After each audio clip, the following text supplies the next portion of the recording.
Hoje é quarta-feira, dia 30 de dezembro de 2020. Você está no canal Eu Estudo a Lição com o pastor Samuel Camilo. O tema que estudaremos hoje dentro da nossa lição da Escola Sabatina será Comer ou Ser Devorado. Esse tema ele está embasado no texto de Isaías capítulo 1, versos 19 a 31.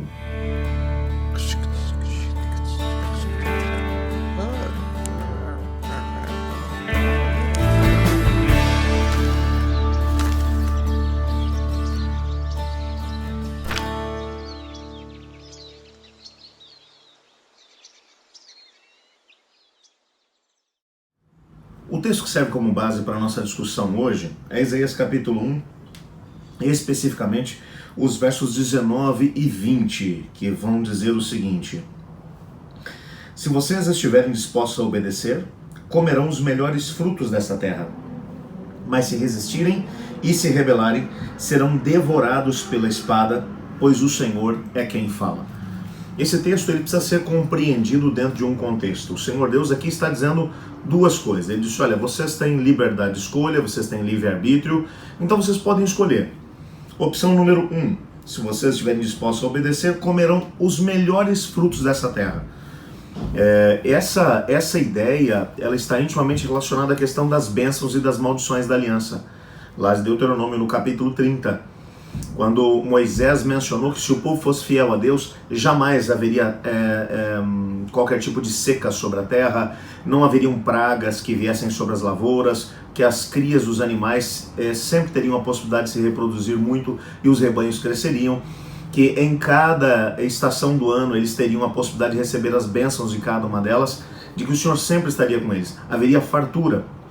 Então Deus está dizendo aqui para eles o seguinte, olha, para esse mesmo povo que viveu e estabeleceu um estilo de vida baseado na opressão, na injustiça, tentando extrair das pessoas, dos mais pobres, aquilo que era o seu sustento, o seu jeito de poder ganhar a vida, Deus agora vai dizer para esse pessoal o seguinte, olha, vocês que estão vivendo assim, beleza, é direito de vocês, vocês podem mudar. Nós vimos nas lições que estudamos ontem e anteontem, que Deus vai dizer para eles, vem, vamos conversar.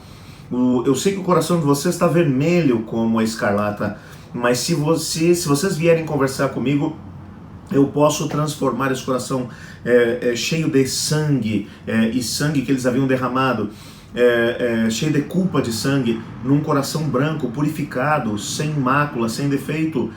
Eu posso fazer isso por vocês, então venham. E agora ele vai trabalhar a ideia de que se eles vierem, se eles aceitarem essa transformação de vida, o Senhor tem bênçãos para eles. Mas o outro lado também é verdade. Mas se resistirem e se rebelarem, serão devorados pela espada, pois é o Senhor quem fala. A ideia de ser devorado pela espada é a ideia de nações estrangeiras que viriam para poder invadir o país e levar os judeus como cativos.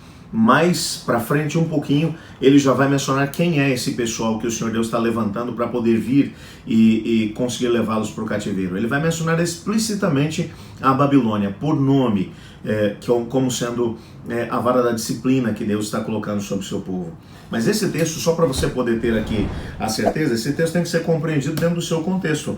E o contexto dele é exatamente Deuteronômio capítulo 30, versos 19 em diante, onde ele diz assim: Hoje invoco os céus e a terra como testemunha contra vocês, de que coloquei diante de vocês a vida e a morte, a bênção e a maldição. Agora escolham a vida para que vocês e os seus filhos vivam, e para que vocês amem o Senhor, o seu Deus, ouçam a sua voz e se apeguem firmemente a Ele, pois o Senhor é a sua vida, e Ele dará a vocês muitos anos na terra que jurou dar aos seus antepassados, Abraão, Isaque e Jacó. Esse texto é um texto muito bonito. E é um texto onde o Senhor Deus vai trabalhar aqui a ideia de que, através de Moisés tinha acabado de poder oferecer para eles dois caminhos, bênçãos e maldições. Se vocês derem uma olhada, o capítulo 30, na última parte, a partir do verso 11, o título é Vida ou Morte. Por quê? Porque se eles aceitassem seguir os princípios da aliança que Deus havia estabelecido, nessa aliança o que é que Deus esperava deles? apenas que eles amassem o Senhor, o seu Deus, de todo o seu coração, e que não adorassem a outros deuses, que se dedicassem com exclusividade ao Senhor Deus de Abraão, Isaque e Jacó. O Senhor Deus, por sua vez, ele se comprometia em dar a eles a estabilidade econômica, em dar a eles no tempo certo as estações do ano, com chuva, a época da seca, não deixaria que as pragas viessem sobre o país, que o país fosse invadido por inimigos, que houvesse qualquer tipo de seca ou coisa parecida. Então, para uma sociedade agropastoril, como era o caso da sociedade israelita, essas bênçãos elas eram sinônimo de prosperidade. Agora, por outro lado também o Senhor Deus disse que se eles resolvessem adorar aos outros deuses, não dedicar a exclusividade ao Senhor, o contrário seria verdade, que haveriam secas, que pestes viriam sobre o país, que eles enfrentariam inimigos que invadiriam a nação, que levariam embora suas riquezas, seus filhos seriam levados como escravos e assim por diante. É a ideia da bênção e maldição. A bênção aqui está atrelada em servir ao Senhor, em amar ao Senhor de todo o coração, em estar junto com o Senhor. Isaías está lançando mão exatamente dessa ideia, para poder dizer para eles, gente, eu estou aqui como a boca de Deus, eu estou aqui trazendo o recado de Deus para vocês, só para poder lembrar o que Deus já tinha dito que ia acontecer. Mas isso vai acontecer agora, nos dias de vocês. Vocês vão ter que decidir o que vocês vão fazer com a liberdade que vocês têm. Os seus antepassados fizeram suas escolhas, agora é a vez de vocês. Essa geração vai ter que tomar um posicionamento, uma postura, para poder decidir se o Senhor Deus vai ter que derramar o juízo sobre a nação, ou se a nação vai aprender pelo amor, se vão se voltar para o Senhor. Mas uma coisa é fato, o caminho que vocês estão seguindo agora é um caminho de autodestruição, um caminho que poderá pôr em risco todo o plano de salvação de Deus para a humanidade.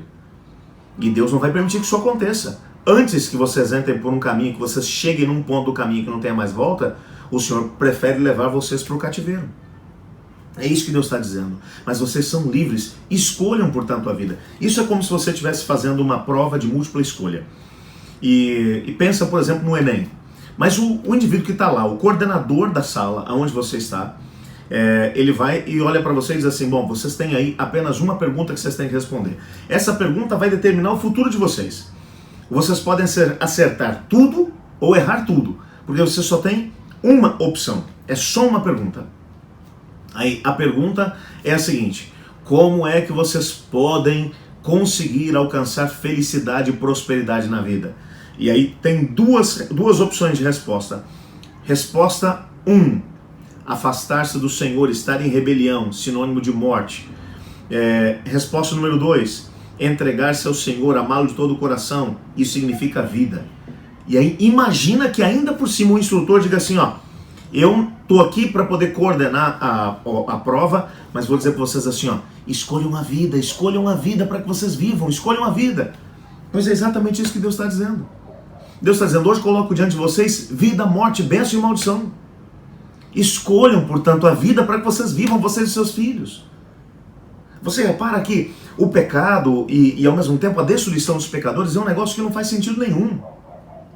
Deus tomou a decisão de poder salvar a humanidade, mas a humanidade tem colocado de lado todos os avisos que o Senhor Deus tem dado para ela, em todas as gerações. Ou você acha que nós somos muito melhores do que essa geração aqui de Isaías? Quando nós estamos vivendo um tempo em que a maior parte das pessoas só se preocupa em poder tirar proveito de alguma coisa, a começar pelas classes dominantes do nosso país, dentro do contexto da política, passando por cada uma das profissões e ao mesmo tempo das pessoas que têm tentado ganhar a vida. O Senhor Deus olha para mim e para você e Ele diz, olha, eu continuo tendo uma aliança com você e eu quero fazer com que o meu propósito seja uma realidade na sua vida. Escolha a vida. E escolher a vida significa que você escolhe amar ao Senhor seu Deus de todo o seu coração e viver junto com Ele. Eu quero orar pedindo a Deus para que nos ajude a poder tomar esse tipo de posicionamento. Obrigado, Pai, porque em Tua palavra descobrimos que o Senhor nos ama. O Senhor quer nos salvar. Ajuda-nos a podermos escolher a vida. Ajuda-nos a valorizarmos esse direito de escolha, o livre-arbítrio que o Senhor nos deu. Pois é em nome de Jesus que oramos. Amém. Eu estudo a lição. E você?